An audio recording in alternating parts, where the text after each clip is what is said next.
Hey guys, what's up? We are back with another video today, and today I have Lincoln here to do my Packers mock draft. So we both have a mock draft. These are different ones, even though a couple of picks are very similar. I think that this will be a great mock draft, and I think that this will be a fun thing. And as him being a Packers fan, it kind of out-biases some of the biases I have as a Bears fan, so hopefully that should be a fun and entertaining video. Make sure you subscribe down below. Help me get to 150 subscribers.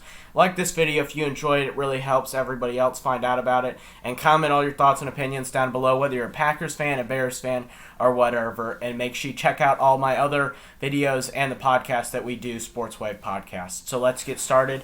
I'll get started on my pick first, which is Rashad Bateman at 29. There will be no trades in this draft, but in future mock drafts we will. The other players that were available was Tevin Jenkins, offensive tackle out of Oklahoma State, Nick Bolton, linebacker out of Missouri, cornerback Tyson Campbell out of Georgia, Travis Etienne, running back out of Clemson, and Joseph Osai, defensive end out of Texas. I think that the reason why I took Rashad Bateman here is I think that Bateman would be a great combination with Davante Adams, and the Packers eventually need to draft a wide receiver because I like to think about it this way. If you're the Packers and you lose Aaron Rodgers, let's say he left in free agency or he retires next season, not that this would happen, you don't want to be the same thing as the Patriots. Have a semi-decent team and a decent coaching staff, but still be moderate to bad as a team. So I think that you need to add talent to here, and I think Rashad Bateman definitely does that. And I think that you don't need an offensive tackle, you do not need a cornerback, you don't need a linebacker in this high of a round. You definitely don't need a running back at this high, especially with the 29th overall pick, and you do not need a defensive end. You need more depth pieces in the later rounds. So, who did you pick, and what people are there? I also took Bateman because I think we definitely need a receiver other than Davante Adams, and I think that really showed against the Buccaneers.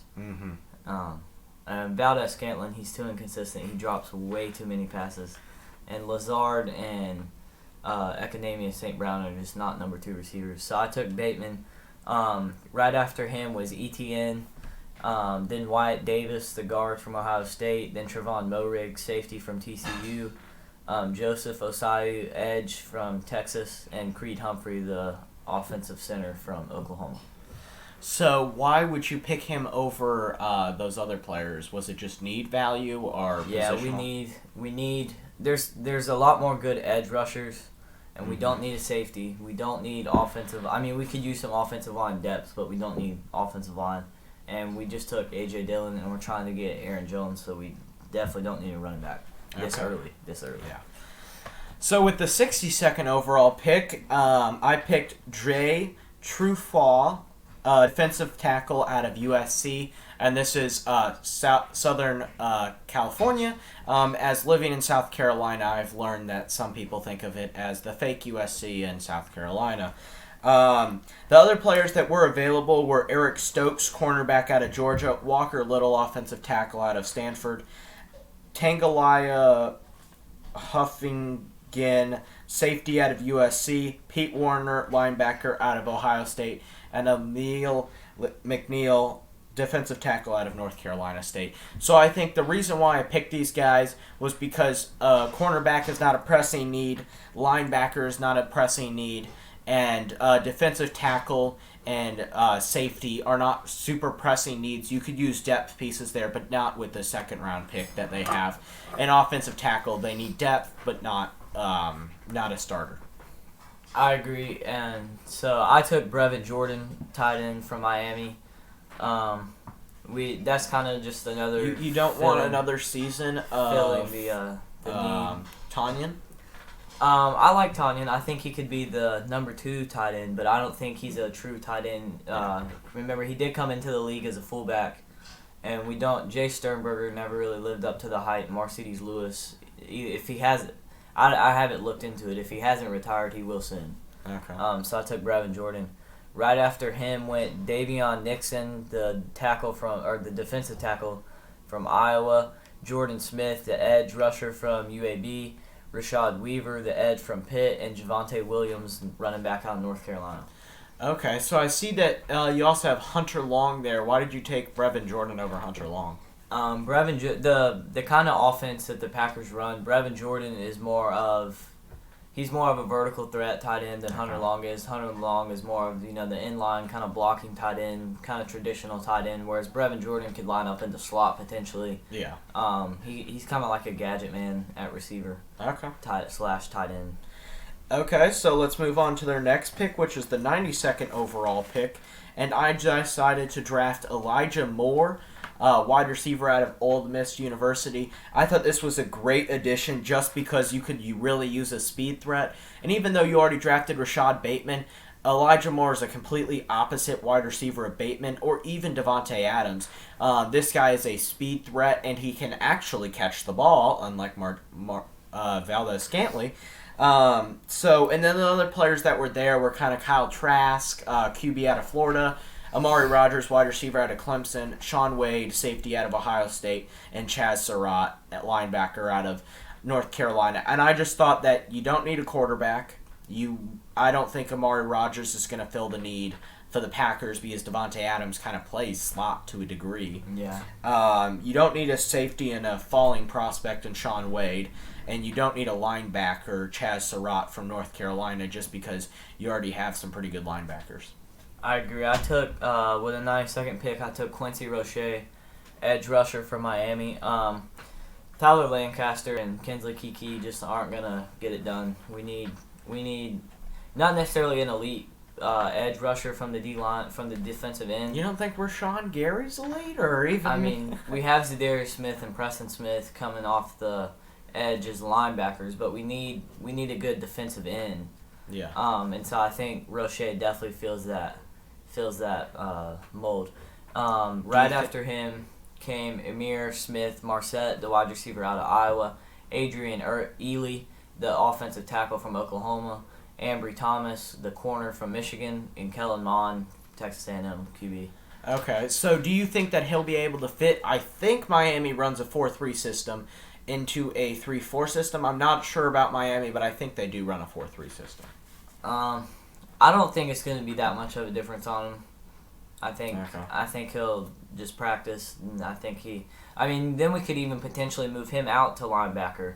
Yeah. And just drop Preston Smith back into coverage if we need to. Okay. Because he is the better coverage linebacker out of the Smith brothers. Okay.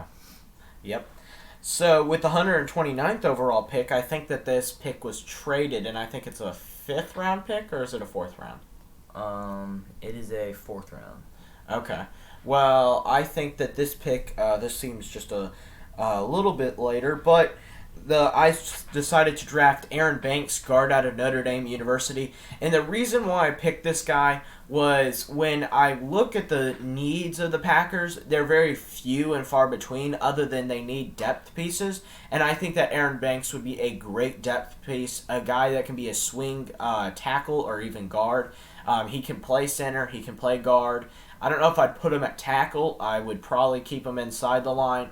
But I think that he'd be a great fit in there and a great depth piece for the Packers, a team that could really use depth on the offensive line. Because if there are any injuries that could really, really hurt a team that may or may not have David Bakhtiari come the start of the season. So this would be able to put a really solid player in Aaron Banks on the offensive line as a 6th guy. And maybe if David Bakhtiari is out for a week or two at the beginning of the year because of ACL, maybe you're able to put another guy out at left tackle. The other players that were available, I had Peyton Turner, defensive end out of Houston, Rodriguez Williams, cornerback out of Oklahoma State, Charles Snowden, linebacker out of Virginia, and Trey Sermon, running back out of Ohio State. I just think that there wasn't a pressing need at defensive end that needed to be addressed over a better quality player, I think, in Aaron Banks.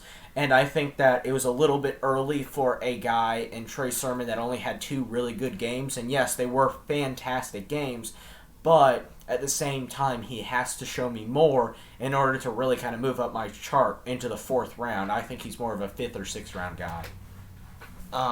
Yeah, that's a good pick. I'm pretty sure Aaron Banks was already gone by the time 129 came around for me. So I took Bobby Brown, D tackle out of A&M. kind of like what you were talking about with some depth. I know we have Kenny Clark, but he was banged up a couple games earlier in the year, and I think we could just use some depth there. And I think he would be a good piece to have, and just to relieve Kenny Clark every now and then whenever he needs to go out. Some of the people that went behind him: Austin Watkins, wide receiver from UAB; Tony Fields, linebacker from West Virginia; Chauncey Golston, edge rusher from Iowa; Osa Adigahuizu, D tackle from UCLA; and Paulson Adibo, cornerback from Stanford. Okay, well, the one question that I have there is, do you think that a wide receiver could have been used to add some depth there in one of your guys there? Do you think that a wide receiver would have helped, or no, not really? I would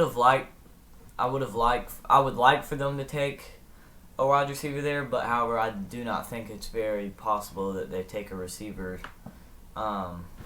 that high with the people that were still left on the board. I think that they wouldn't take a receiver. Okay. So with the 160th overall pick, I picked Khalil Herbert, running back out of Virginia Tech. And this pick, I would like to say, it kind of hangs on whether Aaron Jones comes back. If he comes back, I'm picking somebody else here.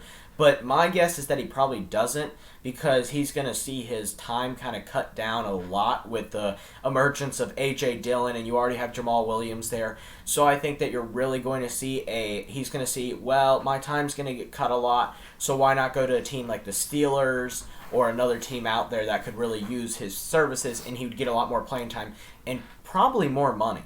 So the other players that were available was Kylan Hill, running back out of Mississippi State; Trill Williams, cornerback out of Syracuse; William Bradley King, defensive end out of Baylor; and Jacoby Stevenson, safety out of LSU. And I just thought there that the running back position, I thought Khalil Herbert was a better rounded running back than Khalil Hill. I thought that maybe Khalil Hill could be a gadget player, but I don't think that's kind of the Packers' memo. I think that with A.J. Dillon or Aaron Jones or Jamal Williams, they're all kind of like straightforward running backs and not kind of like gadget players like Tariq Cohen or Miles Sanders. So, yeah, I was actually gonna take Jacoby Stevens here, but he went the pick right before me. Just because he's a real versatile guy. Yeah, he's listed as a safety, but he could also come down and play some linebacker for you. Okay. So with the 160 pick, I took Frank Darby. I wasn't originally going to take a receiver here, but Darby is such a good receiver, and to have him at 160th overall in the 5th round, I wasn't going to pass up on that one. So I took Frank Darby. Right after him came Garrett Wallow, linebacker from TCU; Jarrett Patterson, running back out of Buffalo; Damar Hamlin, safety from Pitt; Sage Surratt, Wake Forest receiver; and Thomas Graham, the cornerback from Oregon. Okay, so the one question that I would have is, why did you take him over a guy like, what was his name? You go back up. It was a wide receiver, Sage Surratt. Why did you take him over Sage Surratt? Do you think he has more speed, or do you think he's more balanced, or what? So Sage Surratt in college never got separation. That wasn't his style of play. His style of play was more of a go up and get the ball kind of guy, and I just didn't really. I didn't want that. I think that Darby is going to be a much better receiver, and I don't think Surratt is going to be able to manhandle people in the NFL like he did in college. Yeah. And the one thing that I would say is this is going to be a very intriguing draft with a lot of boom-bust potential and guys that you don't have a combine experience. I think that Frank Darby could really shoot up draft boards if there was a combine, but with there not being a combine, I don't think he's a senior, so I don't think he had a Senior Bowl. So he did. He was at Senior Bowl. Okay, he was a Senior Bowl. I'll check out the analysis on that guy. But I think that could be a massive, massive blow to somebody like Frank Darby's draft stock. Even though he had a good Senior Bowl, he may not be able to boost it as much as you would want. So I think that there could be a lot of boom and bust potential with not only Frank Darby, but a lot of prospects, and especially in the first round with not as much measurables or weight or stuff like that. Like Devontae Smith. Is he too light? Is he too heavy? Or not too heavy, but is he too light to be an NFL wide receiver? So we'll see with that. Speaking of that, at the Senior Bowl, he refused to let them measure his height and weight. Would you have to if you went to the combine, or could he refuse? I'm not sure.